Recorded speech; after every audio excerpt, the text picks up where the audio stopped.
is from the urology chapter, and hopefully we are going to discuss regarding the renal stones. Now, একটা renal stone যদি হয়ে থাকে তাহলে সে তোমার কাছে কি কি সিমটম প্রডিউস করতে পারে।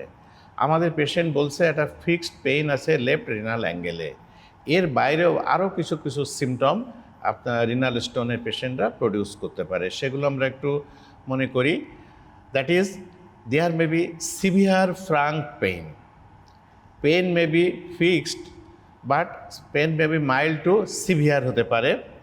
সামটাইমস মনে হতে পারে যে পেন ইজ অ্যাবডোমেন থেকে আসছে, অ্যাবডোমিনাল পেন লাইক সিমটম হতে পারে। Patient may complain of nausea and vomiting, and there may be raise of temperature. Sometimes patient may show hypertension also. তাহলে কমন সিমটমের ভিতরে আসছে কি, যে severe flank pain, abdominal pain, nausea and vomiting. পেইনটা কিন্তু স্টেডি থাকবে এবং যদি আমরা পেশেন্টকে এক্সামিন করি তাহলে ফ্লাংটাকে টেন্ডারনেস পাবো। আর কি হতে পারে, sometimes there may be fever with chill, and sometimes pain may radiate from loin to groin, that is pain in groin, labia, even testicles পর্যন্ত যেতে পারে।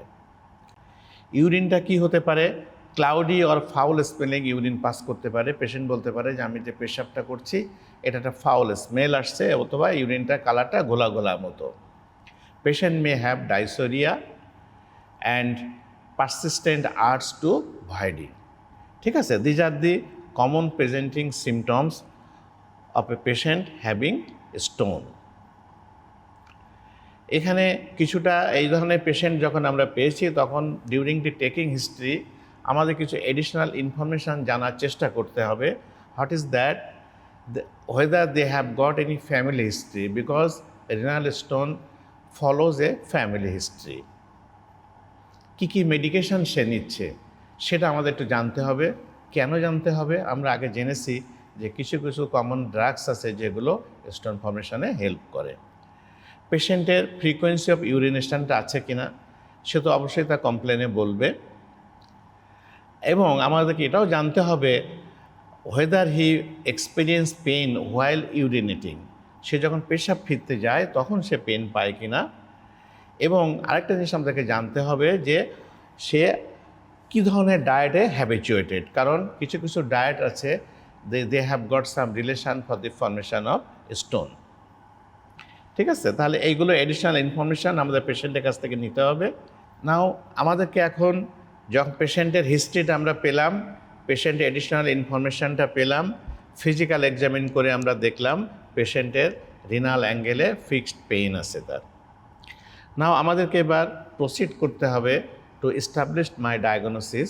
দ্যাট সেটা প্রসিড করতে হলে আমাদেরকে প্রথম কি করতে হবে, we have to take the help of some investigations.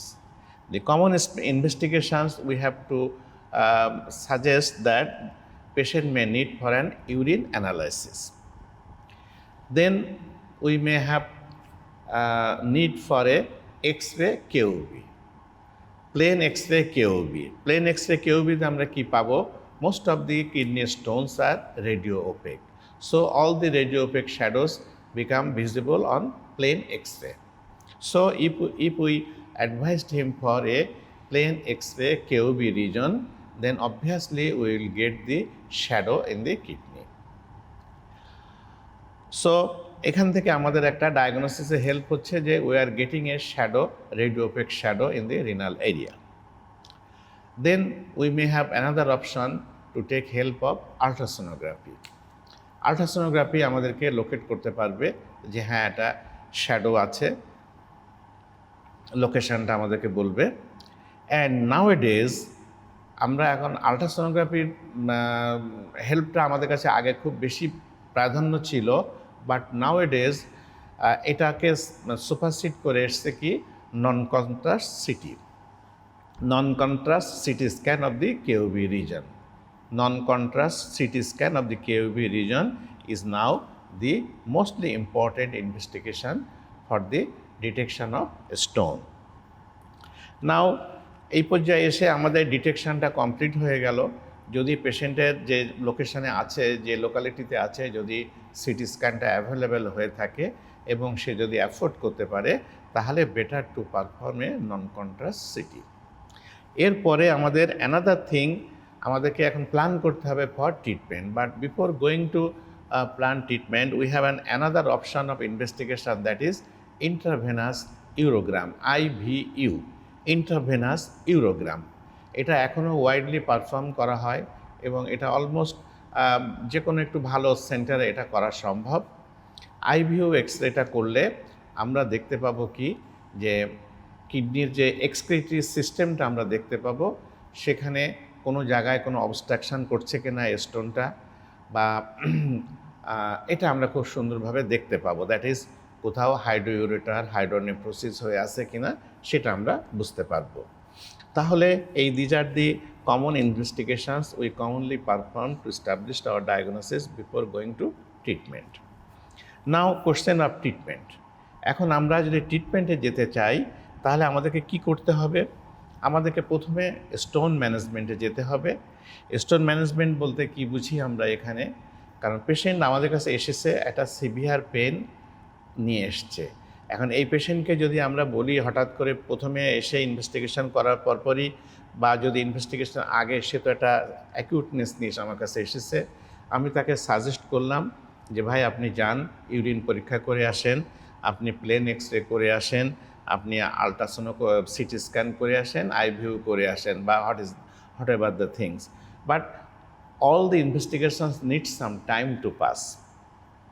তাহলে আমাদের যে টাইমটাকে আমাদের পাস করব, সেই টাইমটা জন্যে আমাদেরকে তো পেশেন্টকে তো একটু রিলিফ দিতে হবে, কারণ সে হচ্ছে অ্যাকিউট স্টেজে আমাদের কাছে এসছে। সো এই ক্ষেত্রে আমাদেরকে পেশেন্টকে স্টোনের জন্য যে অ্যাকিউটনেসটা এসছে তার, সেটার ম্যানেজমেন্ট দিতে হবে ফার্স্ট। সেটা কি? যদি পেশেন্ট খুব সিভিয়ারলি ইল হয়ে থাকে, তাহলে আমরা তাকে হসপিটালাইজেশনের জন্য অ্যাডভাইস করব। যদি সে অত সিভিয়ার না হয়ে থাকে, তাকে নিজস্ব রেসিডেন্সে ট্রিটমেন্ট অ্যালাউ করা যেতে পারে, এবং সেখানে কি করতে হবে? তাকে রিহাইড্রেশনের ব্যবস্থা করতে হবে। এই ধরনের পেশেন্টগুলো একটু ডিহাইড্রেটেড থাকে, অ্যাংশাস থাকে, ওরিড থাকে, তাকে একটু রিহাইড্রেশনের ব্যবস্থা করতে হবে। তারপরে কি করতে হবে? তার পেন ম্যানেজমেন্ট করতে হবে, এবং এই পেন ম্যানেজমেন্টের জন্য আমাদের জন্য বেস্ট মেডিসিন হচ্ছে নার্কোটিক অ্যানালজেসিক আমরা ইউজ করি, প্রিফারেবলি আমরা প্যাথিডিন ইউজ করি। বাট যদি পেন খুব সিভিয়ার না হয়ে থাকে, তাহলে আমরা NSAIDও ইউজ করতে পারি। তাহলে পেশেন্টকে যদি প্রয়োজন হয় আমাদের হসপিটালাইজড করতে হবে, অথবা তাকে হোম ট্রিটমেন্ট দেওয়া যেতে পারে যদি সো সিভিয়ার কন্ডিশন না হয়ে থাকে। এবং সেখানে ফার্স্টলি আমাদেরকে দেখতে হবে তার মানে হাইড্রেশনটা মেনটেন করতে হবে।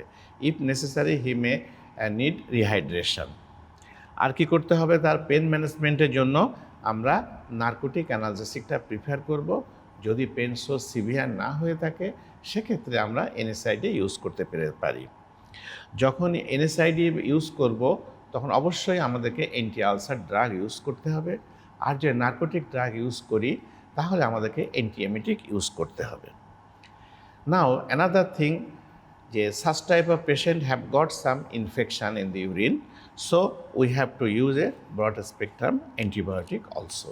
তাহলে এইটুকু পর্যায়ে দিয়ে পেশেন্টকে আমরা বললাম যে ভাই তুমি ইনভেস্টিগেশনগুলো কমপ্লিট করে আসো। ইনভেস্টিগেশন দেখার পরে আমরা তখন পেশেন্টকে সাজেশন দিব যে হ্যাঁ, there is a stone and now you need to remove the stone. অর্থাৎ আমরা স্টোনটাকে রিমুভ করতে হবে। স্টোনটা রিমুভ করতে হবে, সেক্ষেত্রে একটা যদি তিনটা কন্ডিশন আমরা পাই। যদি পারসিস্টেন্ট পেন থাকে, যদি কনজারভেটিভ যে ট্রিটমেন্ট আগে দিলাম এতেও যদি তার পেনটা সাবসাইড না করে, পেনটা পারসিস্ট করতে থাকে, অথবা IVUতে যদি আমরা বুঝি, অথবা সিটি স্ক্যানে যদি আমরা বুঝতে পারি যে স্টোনটা কোথাও অবস্ট্রাকশন সৃষ্টি করছে in the flow of urine, অথবা there is infection in the urine, তাহলে অবভিয়াসলি আমাদেরকে আর্লিয়েস্ট পসিবল টাইমে স্টোনটাকে রিমুভ করতে হবে। তাহলে স্টোন রিমুভটা করতে হবে অবশ্যই by means of surgical treatment, এবং সেখানে আমরা যেটাকে বলি কিভাবে আমরা এখন স্টোনটা রিমুভ করতে পারি, কোশ্চেন আছে যে হঠাৎ the modern and traditional methods, সেখানে আমরা ট্রেডিশনাল মেথডটা যেটা আছে ওপেন স্টোন সার্জারি করা হয়, যে আমরা পেশেন্টকে আন্ডার জিএ অথবা আন্ডার স্পাইনাল অ্যানেস্থেসিয়া আমরা তাকে ইনসিশন দিয়ে কিডনি থেকে আমরা স্টোনটাকে বের করি, এটাকে ওপেন স্টোন সার্জারি বলা হয়। But nowadays, besides this open stone surgery, there have got some development of techniques. সে আমরা করতে পারি কি extra corporeal shock wave lithotripsy, extra corporeal shock wave lithotripsy করতে পারি। সেটা কি, যে আমরা এক ধরনের শক ওয়েভ সেন্ড করতে পারি আমরা স্টোন রিজনে এবং স্টোনটাকে ক্রাশ করতে পারি। এটাকে কমনলি পেশেন্টরা জানে বা কমনলি মানুষরা জানে যে আমরা পাথর গুঁড়ো করতে যাচ্ছি। এটা হচ্ছে একটা কমন টার্ম হয়ে গেছে, বাট এটা হলো extra corporeal shock wave lithotripsy. স্টোনটাকে আমরা ক্রাশ করে দেওয়া হয় এবং এই ক্রাশড স্টোনগুলো ইউরিনের ফ্লোর সাথে বের হয়ে যায়। পেশেন্টে কোনো মানে ইনসিশন দেওয়া লাগে না বা পেশেন্ট ফিলস কমফোর্ট। বাট এই ট্রিটমেন্টটা কমপ্লিট করতে 2 অথবা 3টা সেশন লাগে, এক সেশনে কমপ্লিট হয় না। ওকে, নাও আরেকটা কি টেকনিক হতে পারে, ইউরোট্রোস্কোপি করতে পারি আমরা, দ্যাট ইজ এন্ডোস্কোপিক্যালি আমরা স্টোনটা রিমুভ করতে পারি।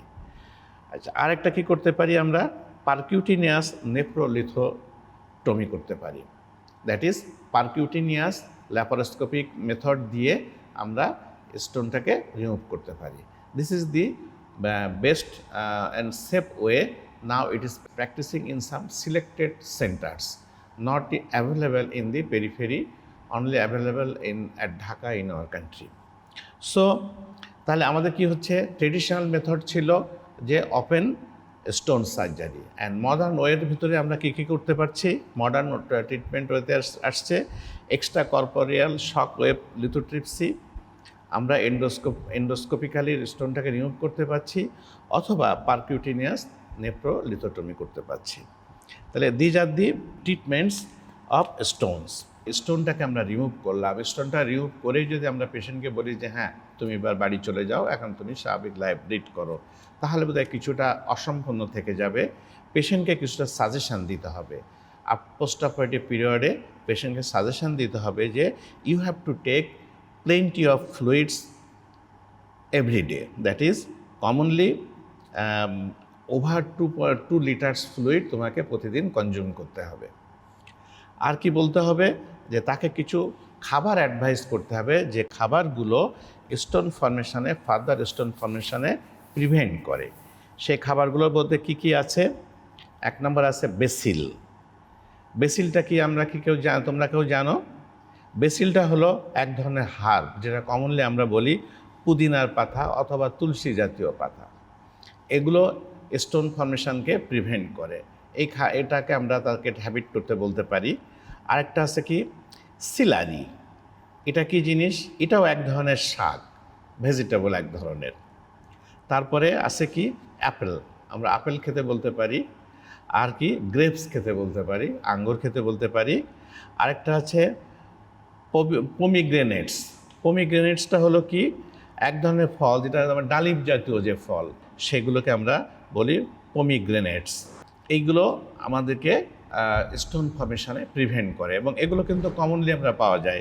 পুদিনার পাতা আমরা পেতে কমনলি পাই, তুলসীর পাতা পেতে পারি, তারপরে সিলারি পেতে পারি, অ্যাপেল তো সবসময় পাওয়াই যায়, গ্রেপস পাওয়া যায়, তারপরে ডালিম তো আমরা কমনলি পাই। এই সমস্ত জিনিসগুলো আমাদেরকে স্টোন ফর্মেশনে প্রিভেন্ট করে। সো আমরা বলতে পারি যে হ্যাঁ তুমি এগুলো এই ধরনের ডায়েটগুলো একটু বেশি করে খাবে।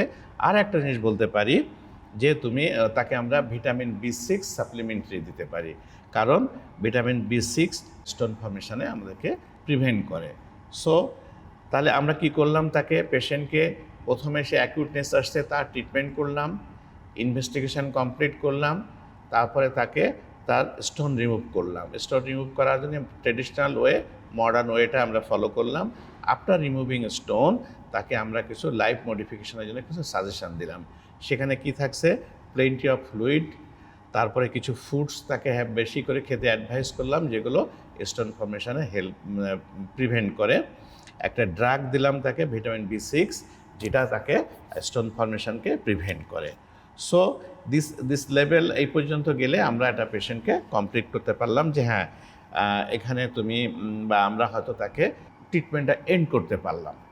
So again thank you to all.